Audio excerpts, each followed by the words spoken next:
បងប្អូនគ្នាថ្ងៃនេះខ្ញុំនឹងមកតេស្តឡានមួយប្រភេទឲ្យបងប្អូនមើលបាទថ្ងៃនេះគឺពិសេសបន្តិចមកតេស្តនៅក្រៅផ្ទាល់ហ្មងនេះគឺតេស្តឡានមួយនេះគឺជាប្រភេទFS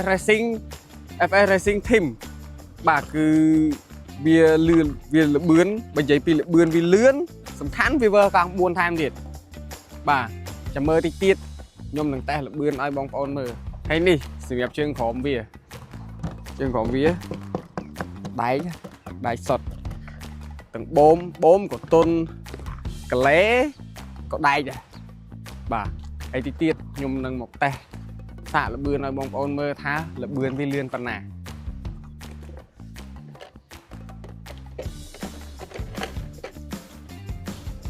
អូបាទទាំងអស់គ្នាមើលខាងក្នុងមានទាំងហាលស្អំទៀតមានទាំងហាលស្អំបងប្អូននឹងthấyបានគេដាក់កម្របនឹងមកឲ្យព្រោះដោយសារកុំឲ្យដីវាចូលហើយអ្វីដែលពិសេសមួយទៀតគឺ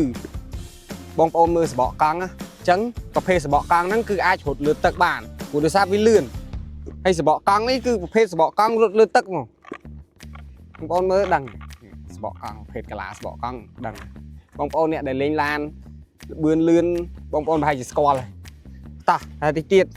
ខ្ញុំនឹងតេស្តលបឿនឲ្យបងប្អូនមើលអូផ្លេចមួយទៀតនេះសម្រាប់តេឡេវាធំហ្នឹងបងប្អូនធំស្រួលកាន់ណែនសំបីចកោឆ្វេងស្ដាំក៏កាន់មកពេញដៃដែរស្រួលតោះឥឡូវខ្ញុំនឹងតេស្តលបឿនឲ្យបងប្អូនមើលថាវាលឿនខ្លាំងដល់កម្រិតណាបងប្អូនមើលនេះធំល្អអត់ស្រួលលេងកាន់មកហាប់មកលឿនណាបងឃើញទូយ៉ាងតែលឿនណាលឿនហ្មងលឿនខ្លាំងបងប្អូនរត់លើដីរត់លើខ្សាច់ចឹងបានហើយមិនរត់លើទឹកអត់បានណាលើទឹករត់លើទឹកមកស្រួលតែរត់លើទឹកបងប្អូនត្រូវរត់ត្រើយត្រូវមានត្រើយមកខាងបើមិនជារត់លើទឹកសតអត់កើតទេ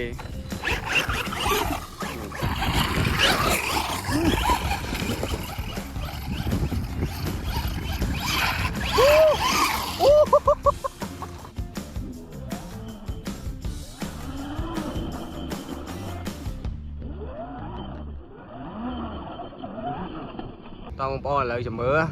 ថាតើខ្ញុំបជាទៅវាហោះម្លងក្លុកហ្នឹងហើយ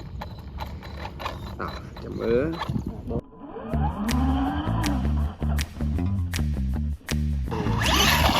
ហេអញ្ចឹងបើសិនជាបងប្អូនចង់បានបងប្អូនអាចឆាតចូល Page ឬតាក់ទងមកតាមលេខទូរស័ព្ទដែលមាន Telegram ពួកយើងនឹងមានតម្លៃពិសេសជូនអរគុណបងប្អូនជួបខ្ញុំនៅវីដេអូក្រោយ